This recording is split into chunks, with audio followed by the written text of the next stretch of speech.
What's up with the squad? Back with another video. I seen the title was going down. Make sure y'all hit the like and subscribe button for me, please. Let's get in this video, y'all. Again, we want to thank everyone for joining us. We apologize for the delay. The Democrats have an important caucus they're at, or conference they're at, and we had some technical difficulties here.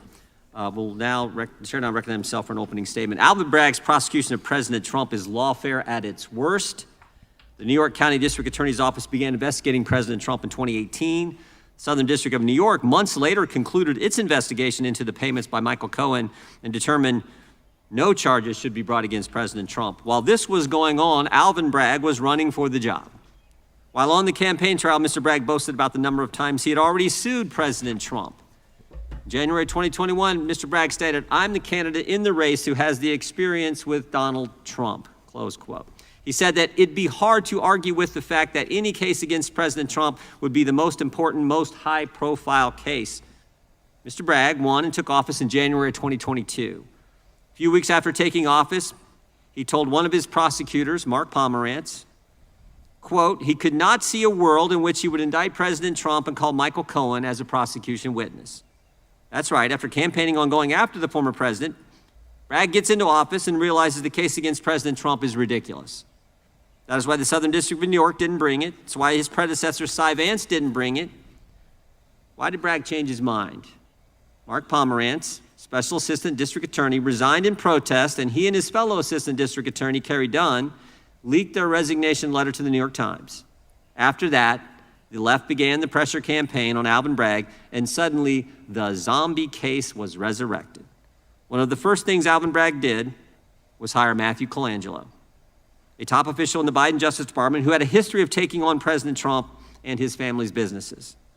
It's also interesting to note who Mr. Colangelo listed as his references when he applied for the job at the Justice Department.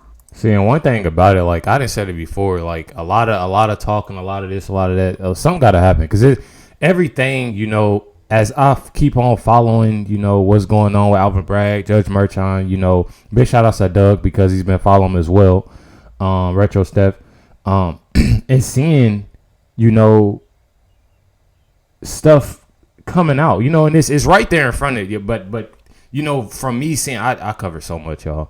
I be forgetting sometimes. I ain't even gonna lie. But one thing about it, something got to be done.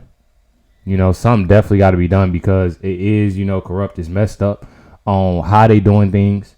And it's what they see now, you know, and what I said before is, and I don't like saying this, you know, I don't like saying this. I don't like being negative, but it can come back on them. You know what I mean by that? Like, y'all done did this, y'all done did that. When he becomes president, I'm already knowing.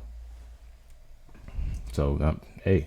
He listed Tom Perez, former DNC chair, and Jeff Zients, who is now President Biden's chief of staff. That's right. The head of the DNC and the Biden White House chief of staff, those were his references. That's the guy who went to work to be the lead prosecutor on the case against President Trump. Alvin Bragg, Matthew Colangelo picked their target, searched for a crime, and then they prosecuted President Trump. The partisan DA that campaigned on going after President Trump, whose newly hired lead prosecutor for the case also had a history of taking on President Trump, also had their case in front of a partisan judge. A judge who donated to President Biden, who imposed a gag order on President Trump, who told the jury they didn't need to reach a unanimous decision, and prevented one of our witnesses today, Mr. Smith, an expert on campaign finance, from giving real testimony to the court. Today, Mr. Smith will be given an opportunity to tell Congress and tell the country what he wasn't permitted to tell the court, what he wasn't permitted to tell the jury. Remember, Bragg and Colangelo bootstrapped charges that are normally misdemeanors to some underlying crime to make the charges a felony. But what was the underlying crime? Prosecutors didn't reveal that until after the trial began. Mr. Colangelo, in his opening statement, accused President Trump of violating the Federal Elections Campaign Act. But the problem is, in the plain reading of that act doesn't support the indictment or the verdict. As Commissioner Smith stated, allowing this prosecution to go forward and the ultimate jury decision threaten the enforcement procedures established by Congress under the act and stretch the meaning of the statute in such a way as to threaten due process of law.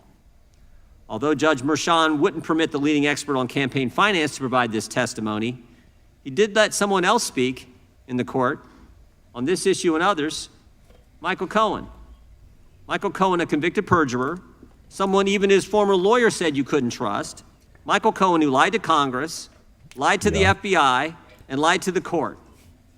It's not often you have a witness that can lie to all three branches of government and then become the star witness in the prosecution of a former president. I'm going to play it again. That's tough.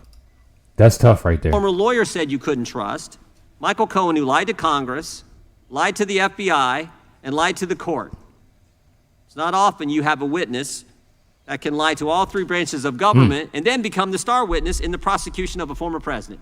But that's exactly what took place in New York. It is clear Manhattan District Judge Juan Merchan's decisions, guided by political bias, unfairly prejudiced the outcome of the trial and violated President Trump's due process rights.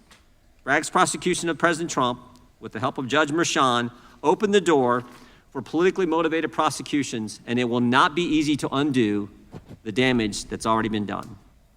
As we have seen, other ambitious prosecutors have followed Bragg's lead and pursued politically motivated indictments against the former president. Rather than debate political opponents on substance, the Democrats' strategy to win the 2024 election is through the use of partisan, lawfare tactics. These politically motivated local prosecutions raise substantial federal interest and potential collusion between federal and state authorities. And that is precisely why we are here today. Alvin Bragg's prosecution of President Trump was personal, it was based on politics, and it was wrong. I now recognize the ranking member for an opening statement. And we all see it. You know, we all see it. Something definitely has to be done because it obviously, you know, is personal. And I feel like it is to a lot of people, though. We didn't cover Fonnie Willis. Tish James. We got, and especially they got to do something about Merrick Garland and Jack Smith. So many people. You know, and a lot of it is because I'm telling y'all, they do not like Trump. I didn't came across. Listen, my dad absolutely, and I hate. I don't like saying the word hate, but my dad absolutely hates Trump. Anything you say good about Trump, you can say, "Oh, Trump, he, you know, golf. You know, he said golf. I mean, it's boom. We gonna deliver everything we got. You know." Negative about Trump. Oh yeah, Trump said he liked this Chick-fil-A sandwich. And it's you know, it's so many people that absolutely hates. You can't say nothing good about that man. Or what he I'm telling you, a lot of it is, you know, and I can't even say. I don't really know. I don't really know why. You know, I still try to figure out to this day, and it's not for me to figure out, I guess. But I be wondering, like, deep down, like, you know, my dad's been a police officer 25 years, you know, and amazing dude. You know, I never, you know, I ain't gonna talk down on my dad now, but I do try to, you know, figure out, you know, and wonder why, you know, he really dislikes him. You know, don't try to find nothing good out of it. I don't know. I really don't know. You know, it's so much, you know, that he's trying to do and that he does, you know, and, you know, a lot that he's going through, a lot that he done went through, you know, and it's still some people that just don't like him, you know, for whatever reason, you know, and rather vote for somebody that's definitely could risk, you know, putting us in danger. And that's just how I feel. Maybe I get in trouble for saying that, but, you know, it's so much. You know, it's so much. I don't know. Y'all let me know y'all thoughts, comments down below. Definitely appreciate y'all. Much love, everybody. Catch y'all next one.